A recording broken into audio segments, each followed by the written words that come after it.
கடையூழி காலத்தே தனித்தனிமை போக்குவதற்கு இறைவன் கைப்பட எழுதி வைத்துக் கொண்ட பெருமை மிக்கது திருவாசகம்.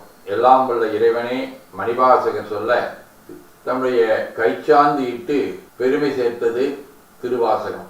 அந்த திருவாசகத்திலே 51 பதிகங்கள் இருக்கின்றன.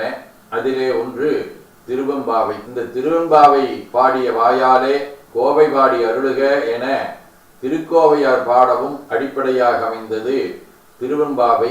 அத்தகைய பெருமை மிக்க திருவெம்பாவை எல்லாம் வல்ல ஆதியும் அந்தமில்லாத அரும்பெரும் சோதியாக திகழும் அண்ணாமலையும் பெருமானுடைய திருத்தலத்தை போற்றக்கூடிய வகையிலே அமைந்திருக்கின்றது.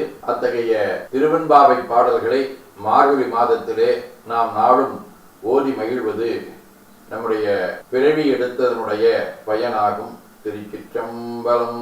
ஆதியும் அந்தமும் இல்லாரும் பெரும் சோதியை யாம்பட கேட்டேயும் வாழ்தடங்கன் மாதே வளருதியோ வன் செவியோ நின் செவிதான் மாதேவன் வார்கழல்கள் வாழ்த்திய வாழ்த்தொழி போய் வீதிவாய் கேட்டலுமே விம்மி விம்மி மறந்து போதாரமளியின் மேல் நின்றும் புரண்டும் கிடத்திங்கன் ஏதேனும் ஆகாள் கிடந்தாள் என்னே ஈதே எந்தோழி பரிசெலோரெம்பாவாய்.